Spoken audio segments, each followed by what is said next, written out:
के बाद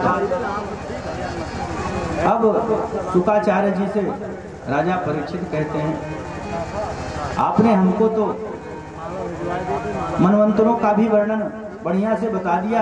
महाराज, अब वर्तमान मनवंतर में भगवान ने कौन कौन से अवतार लिए और कौन कौन से पवित्र कीर्ति राजा हुए, इसके विषय में हमको थोड़ा सा बताइए।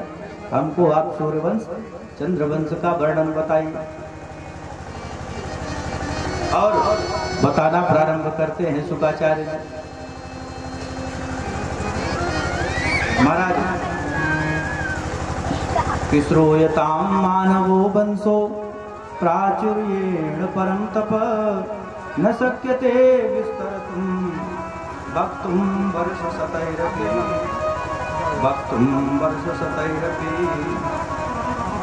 कह रहे हैं कि विस्तार से तो मनु महाराज के वंश का वर्णन 100 वर्ष में भी नहीं हो सकता। थोड़ा सा संक्षिप्त में सुनिए। इसमें प्रमुख रूप से सूर्यवंश और चंद्रवंश का वर्णन आता है। कहते हैं सूर्यवंश में नारायण से ब्रह्मा जी हुए, ब्रह्मा से मरीच के कश्यप के विवस्वान सूर्य हुए और सूर्य के वैवस्वत मनु हुए। वैवस्वत मनु तो पहले निसंतान थे महाराज, कोई संतान नहीं थी, तो किसी ने सलाह दी कि यज्ञ करना चाहिए। अपने कुलगुरु को बुलाया, कुलगुरु वशिष्ठ जी। महाराज कहते हैं भगवान राम के आने से 27 पीढ़ी पहले से ही वो आके डट गए थे। अपना पुरोहितियाना उनका चल रहा था कि अभी भगवान आएंगे इस कुल में। गुरु वशिष्ठ थे, उन्होंने मित्रा वरुण यज्ञ करवाया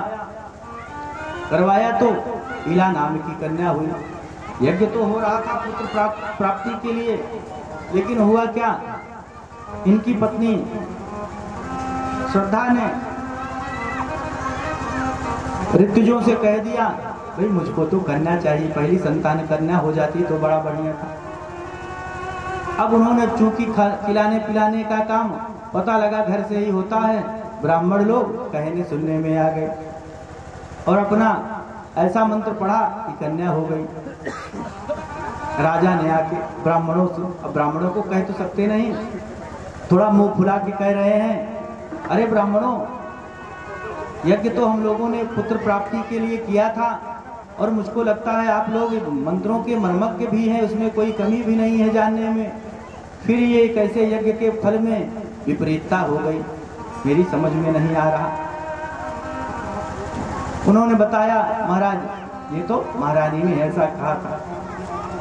गुरु वशिष्ठ ने कहा कोई बात नहीं, मैं इसको अपने योग बल से पुत्र बना देता हूँ। और महाराज उसको सुदुम्न नाम का पुरुष बना दिया। काम चलने लगा। एक दिन वो शिकार खेलते खेलते अंबिका वन में पहुंच गया, जहाँ भोले बाबा और माता पार्वती रहते हैं।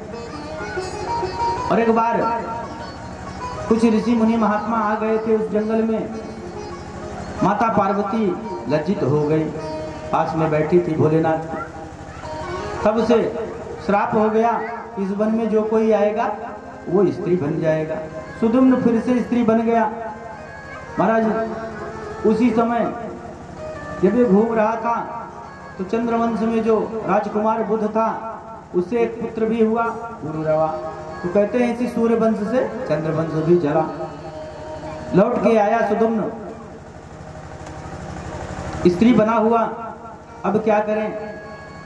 गुरु वशिष्ठ ने फिर भोले बाबा से कहा, अरे भोलेनाथ कुछ कृपा करिए, इसके ऊपर बड़ी मुश्किल से एक पुत्र हुआ है। महाराज भोले बाबा ने कहा चलो कोई बात नहीं, 1 महीने स्त्री